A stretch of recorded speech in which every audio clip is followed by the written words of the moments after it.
Hi అండి, welcome to my channel Humaira's world. ఈరోజు క్విక్గా 10 మినిట్స్లో అయిపోయే పన్నీర్ కర్రీ అయితే చేసుకుందామండి. చాలా సింపుల్ రెసిపీ. జస్ట్ ఇంట్లో ఉన్న వాటితోనే క్విక్గా ఇలా పన్నీర్ కర్రీ అయితే చేసుకోవచ్చు. చాలా అంటే చాలా టేస్టీగా అయితే ఉంటుంది. 10 మినిట్స్లో ప్రిపేర్ అయిపోతుందండి. దీనికోసం నేనైతే 200 గ్రామ్స్ అయితే పన్నీర్ తీసుకున్నాను. ఇలా స్మాల్ క్యూబ్స్లా కట్ చేసుకోవాలండి.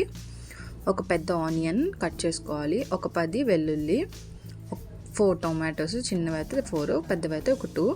కొత్తిమీర కాడలు తీసుకోవాలండి. ఇప్పుడు మిక్సీ జార్ తీసుకొని దాంట్లో వెల్లుల్లి రెబ్బలు, కొత్తిమీర కాడలు, ఇంకా వేడి నీళ్ళల్లో నానబెట్టిన ఎండుమిర్చి అండి. మీ స్పైస్కి తగ్గట్టు మీరు తీసుకోండి. కారం ఎక్కువ అయితే ఎక్కువ వేసుకోండి, తక్కువ అయితే 4-5 వేసుకోండి చాలు. ఇప్పుడే అది వాటర్లో నేను తీసేసి మిక్సీ జార్లో వేసుకొని కొంచెం సాల్ట్ అయితే వేసుకోవాలండి. దాంట్లో 1/2 టేబుల్ స్పూన్ సాల్ట్ అయితే వేసుకొని మిక్సీ పట్టుకోవాలి. స్మూత్ పేస్ట్ లాగా అయితే ఉండాలండి. తర్వాత ఒక బాండి పెట్టుకొని స్టవ్ మీద 4 టేబుల్ స్పూన్స్ అయితే ఆయిల్ వేసుకోవాలండి. దాంట్లోనే మనం కట్ చేసి పెట్టుకున్న ఆనియన్స్ వేసుకొని కొంచెం అయితే జీలకర్ర వేసుకోవాలండి. 1/2 టేబుల్ స్పూన్ వేసుకొని కొంచెం కలుపుకున్న తర్వాత ఒక 1/2 టేబుల్ స్పూన్ సాల్ట్ ఇందాక మసాలాల్లో వేసాం కాబట్టి దీంట్లో కొంచెమే వేసుకోండి. 1/2 టేబుల్ స్పూన్ పసుపు అయితే వేసుకొని బాగా కలుపుకోవాలండి. కలుపుకున్న తర్వాత మనం కట్ చేసి పెట్టుకుని టొమాటోస్ అయితే వేసుకోవాలి.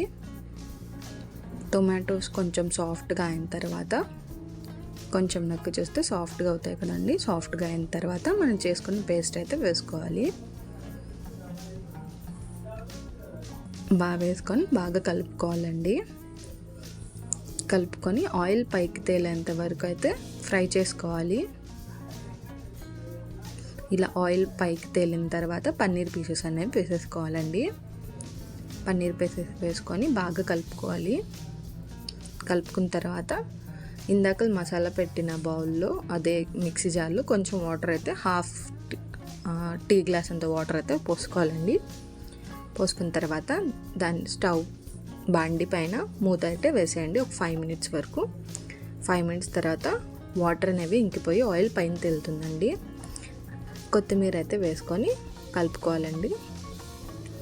కలుపుకున్న తర్వాత కొన్ని కాజు అయితే, జీడిపప్పు అయితే వేసుకుంటున్నానండి.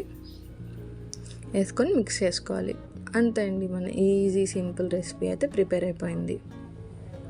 చాలా అంటే చాలా టేస్ట్గా ఉంటుంది. రోటీలోకి అయితే చాలా బాగుంటుందండి. ఈజీ గార్లిక్ పన్నీర్ కర్రీ అండి. డాబా స్టైల్ లాగా ఉంటుంది. చాలా టేస్ట్గా ఉంటుంది. మరిన్ని వీడియోస్ కోసం సబ్స్క్రైబ్ చేయండి.